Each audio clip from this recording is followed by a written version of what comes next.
What's up, my people? How you doing today? I hope you're doing good. This is Dalton, and I'm coming straight at you today. And recently, I had some events happen in my life that I want to address an issue, and I want to talk to you about the N word. Yes, okay. First of all, I come to a level in my life and an age in which I am no longer going to be going by a script to make someone else feel happy. Okay?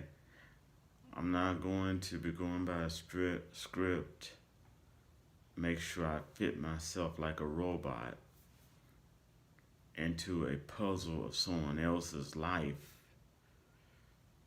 to make them happy. And knowing that it does not make me happy.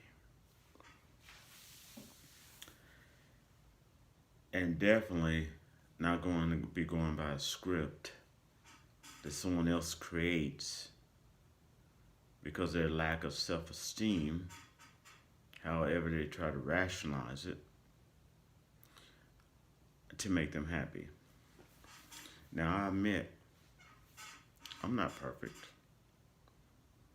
And I've used the N word in the past. And out of anger, I may slip and use it in the future. But I will consciously do my best not to. Now, I remember when I lived in Texas,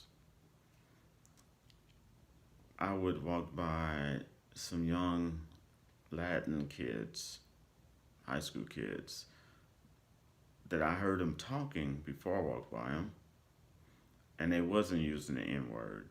But when I walked by them, they made sure they loudly used the N word.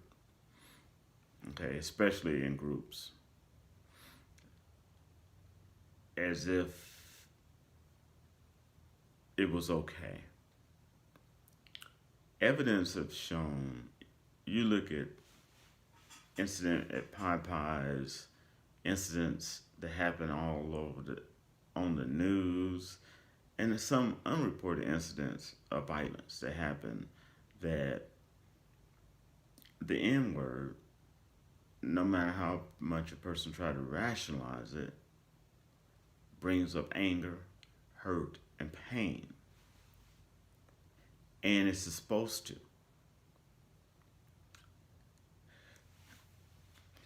If you look at the history of it, part of what happened is that slaves were brought over, men and women.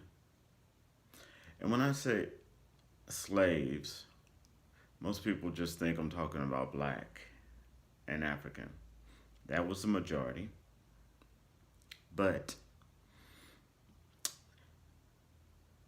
when the slaves came over and they tried to escape for freedom, there were many small groups of white people that tried to help them. And if they got caught, they were then put into slavery. A lot of people don't know that. It's the truth. And it was different forms of slavery that they were put in. Some of it was servitude, where they had to work for free under a master until their punishment and debt was paid off. Now, the slaves were brought over. Make this quick. They were whipped, tortured, and beaten, and forced to take a name that was not theirs. That was one level of breaking them.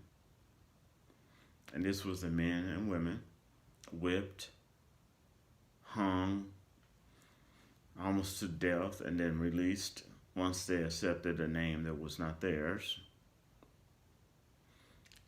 Then, after accepting and being humiliated and accepting a name that was not theirs, they were then called the N word to make it even worse. So they were forced to accept a name that wasn't theirs, and then they were pushed down and made to call N word. Now, I want you to understand racism isn't a race, it's not a color, it's an energy. And what I mean by that is, I used to dance at a club, but I also helped out security.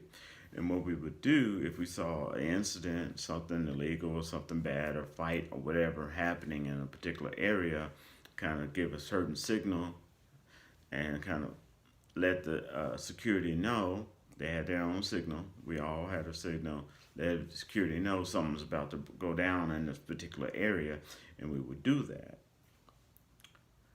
The reason for that is because anger and people fighting, it's an energy. And if you don't nip it in the bud, it just go to the next person and the next person and the next person.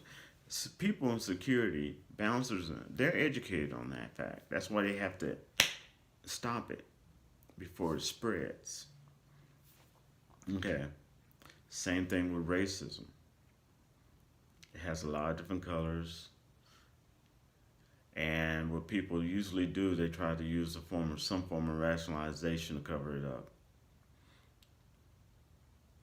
But this energy just spreads.